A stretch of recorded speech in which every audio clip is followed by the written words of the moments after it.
What's up, guys? It's Kelly Shalal, registered dietitian behind Hungry Hobby, and today we are here making one of my favorite soup recipes ever. And it's a lot for me to say favorite soup recipe because I'm not a huge soup person, but this is amazing. And it is my Instant Pot. So first Instant Pot recipe that I'm filming, tortilla soup recipe. And I'm gonna show you how to do it with frozen meat. I have a friend who recently told me she's afraid to put frozen meat in her Instant Pot. And if that's you, if you're also afraid, I want to dispel your fears because the Instant Pot is great with frozen meat. So if you want to see how to make some chicken tortilla soup, stick around and we're gonna do this. So first, let me show you all the ingredients that I have here.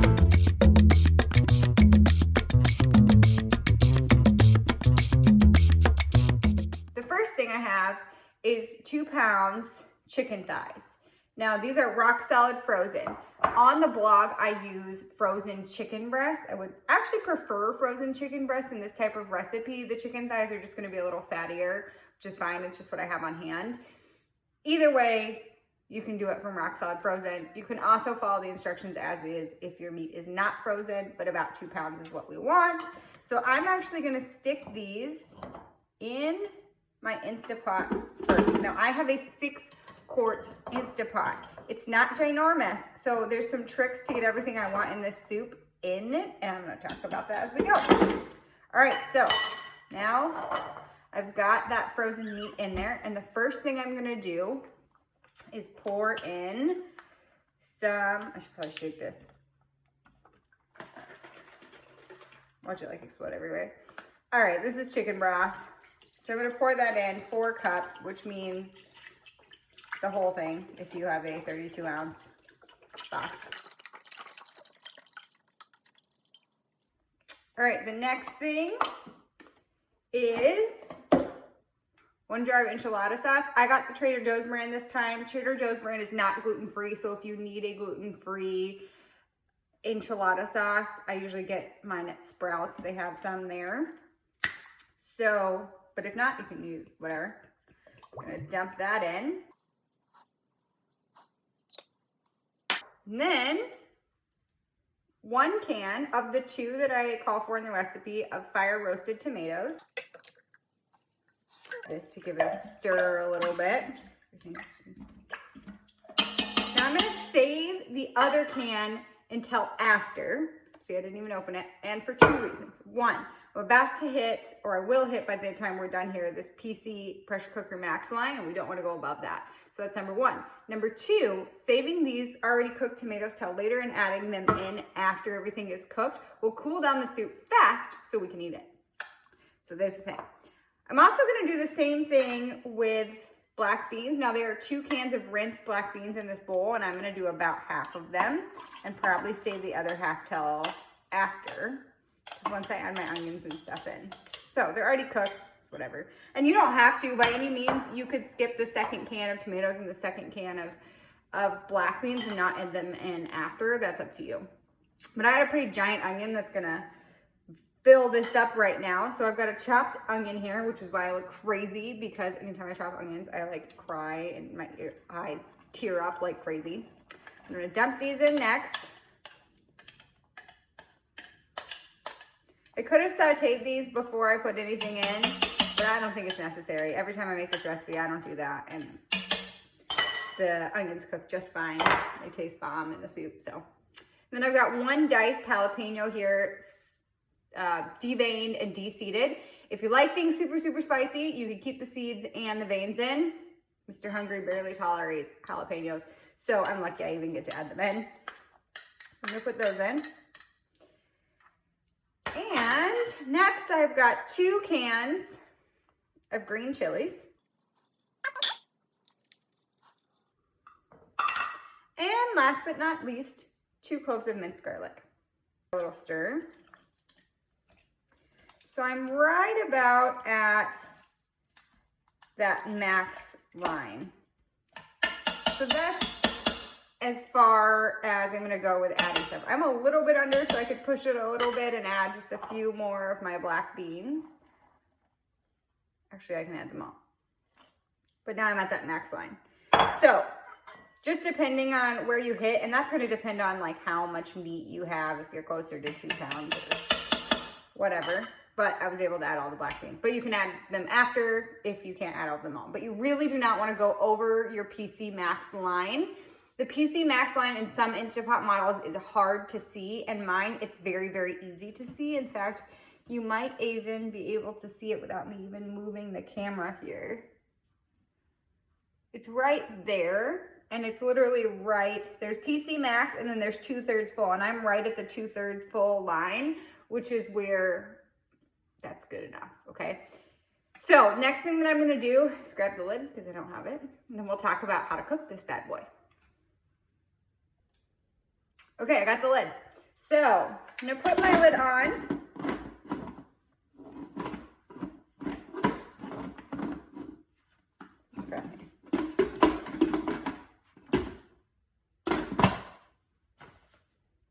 Should I edit that out? No, that's life, people. Okay, so put it on, turn it till it's locked, then switch the valve to sealing. Okay, so there's sealing and venting. You're gonna switch it to sealing. And then I'll show you how I set it to cook. All right, so I'm gonna cook pressure cooker, 20 minutes. And then that's it. Okay, so we got it cooking back there, and it's gonna take about 20 minutes to come to pressure, and then it's gonna cook for 20 minutes, and then we're gonna let it naturally release for 20 minutes. So with your Instant Pot, you have a quick release and you have natural release. Natural release means the Instant Pot switches to warm and then slowly lets pressure out over time without you switching the valve to venting. Quick release is when you switch the valve to venting and you get when all the steam comes out. You like that? Want me to do it again? So I find, since we're using frozen meat in this recipe, letting it natural release for additional 15 to 20 minutes, and just ensures that you get nice tender meat, especially if I was using big old hunkin' chicken breasts. Those are chicken thighs, so they're gonna break down a little faster.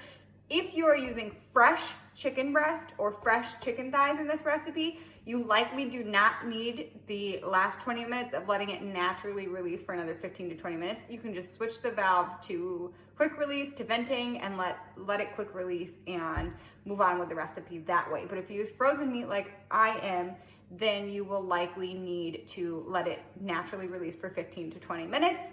So that means that you have about an hour if you're cooking from frozen, about 40 minutes if you're cooking from fresh or raw, not frozen. And so in the meantime, we're going to make homemade crispy tortilla strips. Now, I don't put corn in my tortilla soup recipe because I think it's kind of redundant and I don't really like the sweet taste. You could add corn instead of one of the cans of black beans if you want, but I like tortilla strips instead of corn. It's all made from corn, right? So I'm gonna show you how to make my baked corn tortilla strips. And hopefully by the end of this video, there's very likely going to be a toddler running around in it. So we'll see. But let's get to making the baked tortilla strips now. So I have a parchment lined sheet pan here. My Instant Pot is still coming to pressure in the background.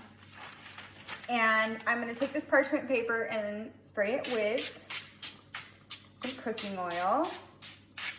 You could use any kind of cooking spray. This is avocado oil. Anything will work, canola oil.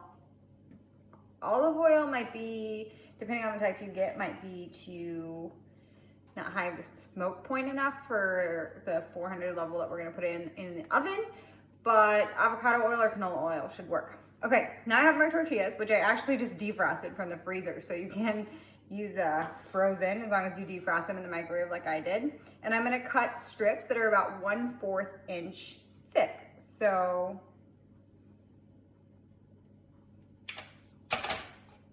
about like that. And then I'm gonna spread them out evenly all over the sheet pan. And this, you guys, takes the recipe, I mean, the recipe's bomb on its own, but the homemade crunchy baked tortilla strips, like chips can kind of do it, but they won't quite do it, you know? You know? Like, they're just not gonna be quite as good because these are gonna be baked to the perfect crispy level, actually a little over crispy because once they sink in the soup, they're gonna be delicious. And it's not tortilla soup without tortilla strips. Then it's like taco soup. Because let's be honest, none of those have real definitions. So it's not tortilla soup unless there's tortillas in it. And I prefer crunchy baked yummy tortillas overall. So now I'm spreading out the tortilla strips. I know you guys can't totally see this, sorry. I have set up the best I could here for filming video. Just like remodeled my kitchen so I could do this. So, you know, no big deal. Kind of, but not really. We used to have a big wall. Right where my camera's sitting, we had a huge wall. So I can do a few more strips here. And I do usually have to use 2 sheet pans to get as many tortilla strips as I want because I want to use like 8 full tortillas because again, yum, right? So if you do that, I suggest doing it one at a time. You have plenty of time given that your Instant Pot's going to take 40 minutes minimum, 40 to 60 minutes. So I suggest doing it one at a time because otherwise, if you put one sheet pan over the other in the oven, what's gonna happen is like steam is gonna create on that bottom sheet pan and it might not crisp up as well. So it's just easier to do one at a time. So here's what they look like, all single layer. And then I'm gonna spray again. I need to refill this with cooking spray. Optional to salt it here. That's optional if you wanna do that. Otherwise, I'm not going to because they're just going in the soup anyway. But now I'm gonna pop them in my oven, which I already have preheated to 400 degrees Fahrenheit, and watch them. And we're gonna bake them about 10 minutes, maybe check them, flip them, and bake them again for another 5 to 10 minutes.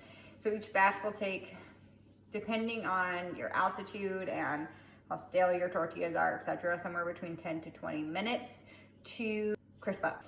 So you'll just want to kind of keep checking them and tossing them and seeing when they hit your preferred crispy level. I like mine pretty crispy because like I said, they're going to go on top of the soup, but you don't want them like burnt black so that you can't actually put them on the soup or eat in the oven.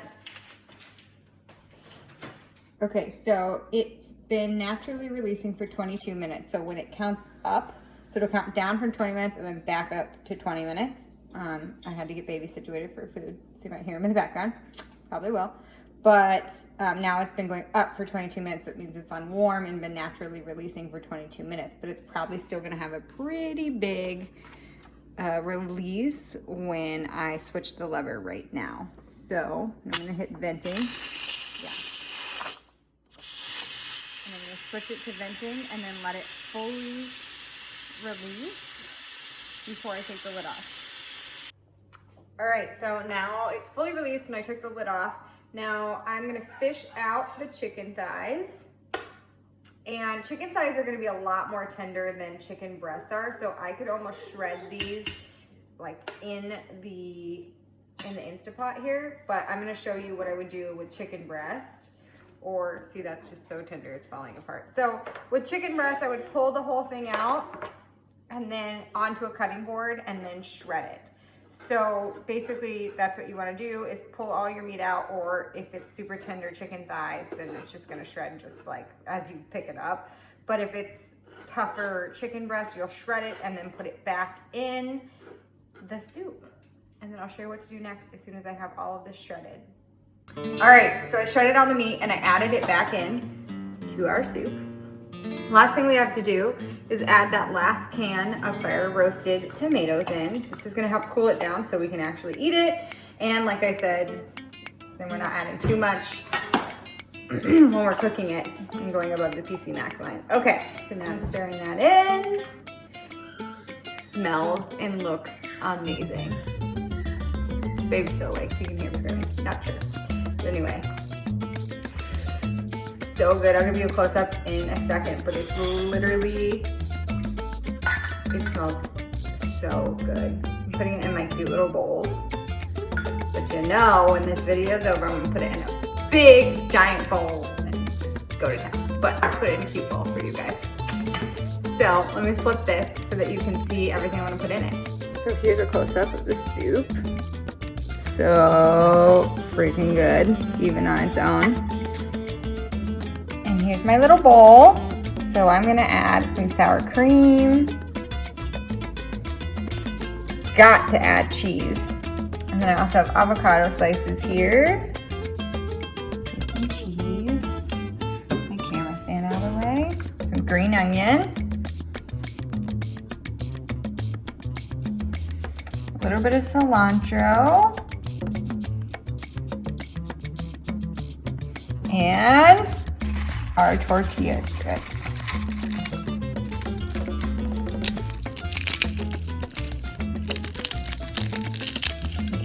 Nice and crispy.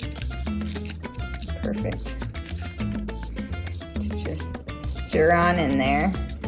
And then I also like to add some avocado sometimes, but I think I just spoon to do that.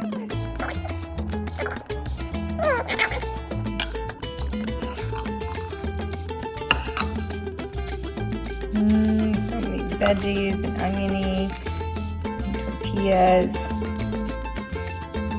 Look at that, that's like the perfect bite. So good.